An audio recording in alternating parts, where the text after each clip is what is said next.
ിലെത്തുമ്പോൾ തങ്ങൾ വന്ന് പുഞ്ചിരിക്കുമ്പോ നമുക്ക് ആ ഹബീബിന്റെ മുഖത്തേക്ക് നോക്കുമ്പോൾ തങ്ങളുടെ വാത്സല്യം കിട്ടണമെങ്കിൽ, അവിടുത്തെ സ്നേഹം കിട്ടണമെങ്കിൽ നമ്മുടെ മുഖത്തും തങ്ങളുടെ സുന്നത്തായ താടി ഉണ്ടാകണം. അല്ലാഹു തൗഫീഖ് ചെയ്യട്ടെ.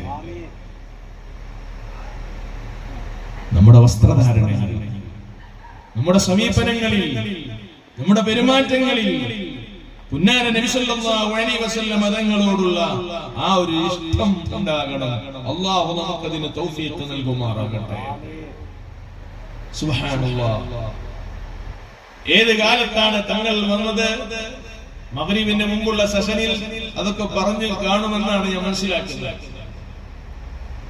നിറങ്ങളുടെ പേരിൽ പരസ്പരം അങ്ങുമെങ്ങും ചേരിതിരിഞ്ഞ് ആക്രമിക്കുന്ന, ആക്ഷേപം ഉന്നയിക്കുന്ന കാലത്താണ് മുഹമ്മദുർ റസൂലുള്ളാഹി സ്വല്ലല്ലാഹു അലൈഹി വസല്ലം തങ്ങൾ കടന്നു വരുന്നത്.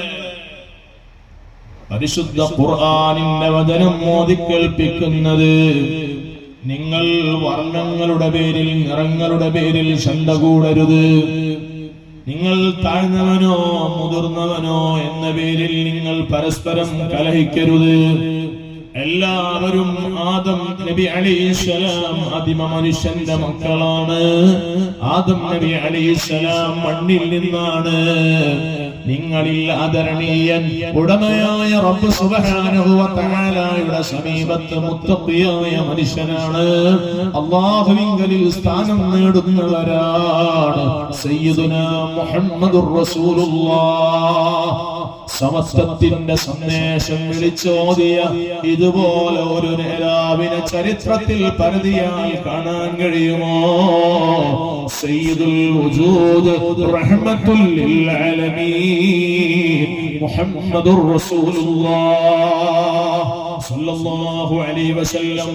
ഔസ് ഖസ്റജ് എന്ന രണ്ട് വിഭാഗം കുടുംബങ്ങൾ പരസ്പരം മദീനത്തുൽ മുനവ്വറയിലേക്ക് ഞങ്ങൾ പലായനം ചെയ്ത് കടന്നു ചെന്നപ്പോൾ പരസ്പരം ശണ്ട കൂടുന്നവരായിരുന്നു, കലഹിക്കുന്നവരായിരുന്നു.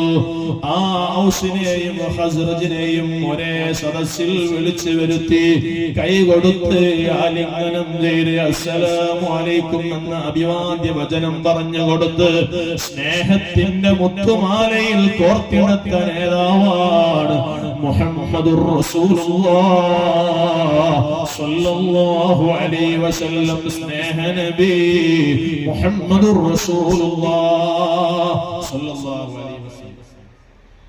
പരസ്പരം മഹബ്ബത്തുള്ളവരിൽ അല്ലാഹു നമ്മളെ ഖബൂലാക്കി തരട്ടെ. ഒരു മുഅ്മിനായ മനുഷ്യനെ, മുത്തുനബിയെ സ്നേഹിക്കുന്ന ഒരാൾക്കും വെറുക്കാനും അസഭ്യം പറയാനും ചീത്ത വിളിക്കാനും ആക്രമിക്കാനും കഴിയില്ല.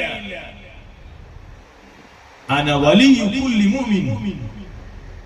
ലോകത്തുള്ള എല്ലാ വിശ്വാസിയുടെയും സഹായിയാണ് ഞാനെന്ന് മുഹമ്മദ് റസൂലുള്ളാഹി സ്വല്ലല്ലാഹു അലൈഹി വസല്ലം. നിങ്ങൾ ആലോചിച്ച് നോക്ക്, എത്രമേൽ വിശാലമായ ഒരു വാക്കാണത്.